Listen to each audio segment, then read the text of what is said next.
요한일서 2장 15절에서 17절까지 보시겠습니다. 15절에서 17절, 15절. 너희는 이 세상을 사랑하지 말라. 또한 이 세상 안에 있는 것을.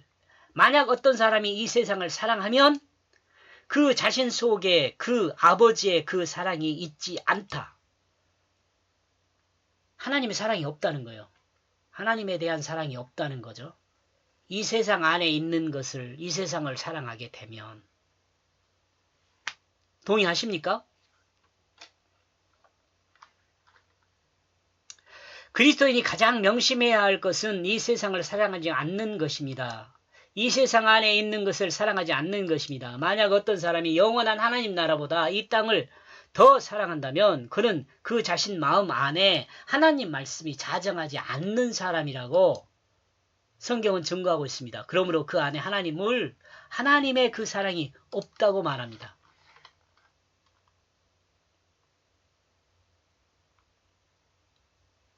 이 세상을 사랑하는 것은 자신의 마음 중심의 소망이 이 세상에 자리하고 있는 사람입니다. 그러므로 삶의 의미와 가치가 모두 이 땅에 있게 되는 사람입니다. 하나님 나라를 생각하지 못하게 합니다. 이와 같은 생각은요. 영원한 하나님 나라 백성은 이 땅에 소망을 두지 않고 영원한 하나님 나라에 소망을 둡니다. 눈에 보이지도 않고 몸으로 느끼지도 않는 하나님 나라를 소망에 두는 것은 쉬운 결정이 아니죠. 그러나 이 땅에 소망을 두는 것은 잠시입니다.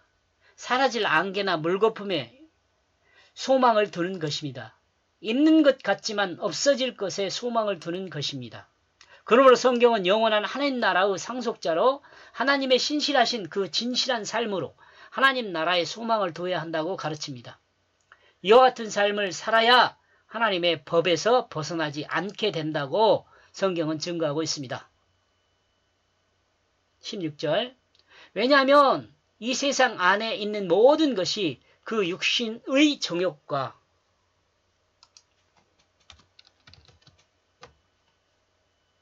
그 부러워함의 정욕과 그 인생의 그 허풍이기 때문이다. 아버지도 온 것이 아니다. 이건 반대로 저 세상으로부터 온 것이다. 세상의 육신의 정욕과 부러워하는 정욕과 인생의 허풍은 하나님으로부터 온 것이 아닙니다. 이 말은 사탄으로부터 온 것임을 드러냅니다.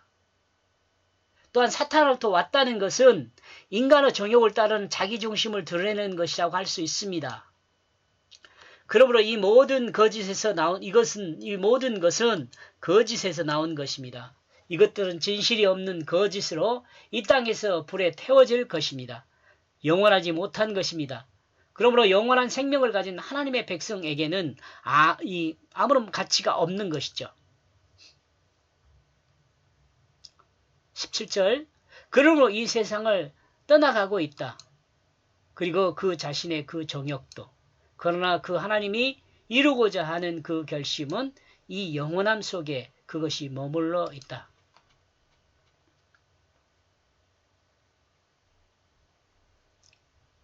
모든 사람은 이 땅에 그 정욕으로부터 떠나게 된다.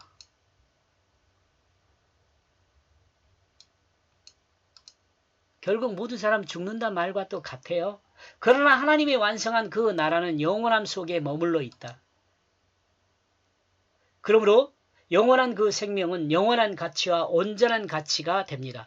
그리고 이 가치는 온전하고 영원한 의미가 됩니다. 이러므로 그리스도인은 이 영원한 것이 삶이 되어야 합니다. 그리고 문화가 되어야 합니다. 그리고 기독교의 문화가 되어야 합니다. 여기서 이 영원한 것은 진실한 사랑의 섬김입니다. 진실한 사랑의 섬김입니다. 이렇게 해서 17절까지요. 육신의 정욕과 허풍은 아버지가 아닌 세상에서 온 것이다 라고 정리해 보았습니다. 여기까지 보겠습니다. 고맙습니다.